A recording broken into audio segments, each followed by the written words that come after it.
Welcome to the Real News Network. My name is Dana Nadar, coming to you from Washington, D.C. Joining us is Francis Boyle, Professor of International Law at the College of Law in Champaign, Illinois. Thanks for joining us, Francis. Well, thank you for having me on, and my best to your audience. What do you think of this resolution? It's passed on March 17th. What's in this resolution?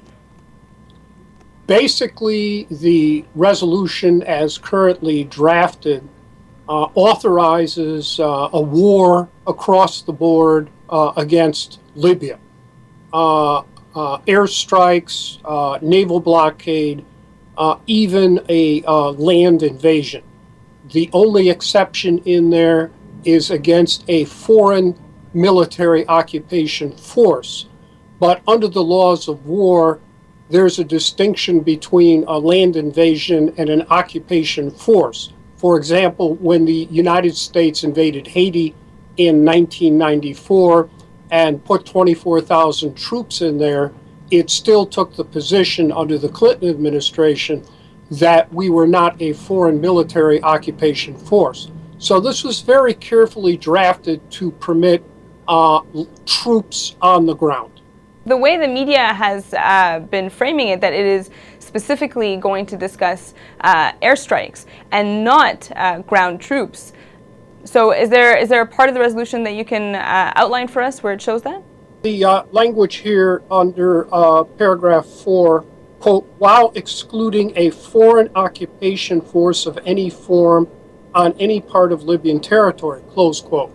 But there is a difference between a foreign occupation force and a land attack. When troops are attacking, they are not occupying. So I believe this was very carefully drafted to permit a land attack if necessary. We know that British special forces have been in Libya for quite some time. So my guess is they have prepared the way for a land attack if and when that decision is made. Personally, I think this has been underway by the United States, Britain, and France for quite some time since the outbreak of the crisis there in Benghazi. They've moved all their military assets into place. I don't believe there's really anything Libya can do to stop a major attack upon it by the United States and NATO.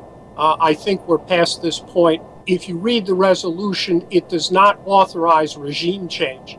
But Cameron, Clinton, Obama, Sarkozy have all said Gaddafi has to go. So will the United States, the UK, France, and NATO, will they be violating international law in light of this resolution if they are to go in and topple the Gaddafi regime? Before President Obama can go to war against Libya, he must have prior and express approval from the United States Congress under both the War Powers Clause of the United States Constitution and Congress's own War Powers Resolution of 1973.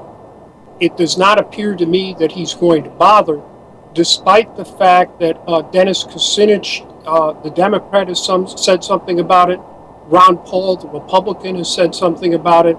And even yesterday, Senator Lugar, the senior ranking Republican, actually the senior Republican on the Senate Foreign Relations Committee, has also said something about it. For Obama to launch an attack on Libya would be an impeachable offense under the United States Constitution.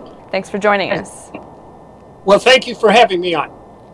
And thank you for joining us on the Real News Network.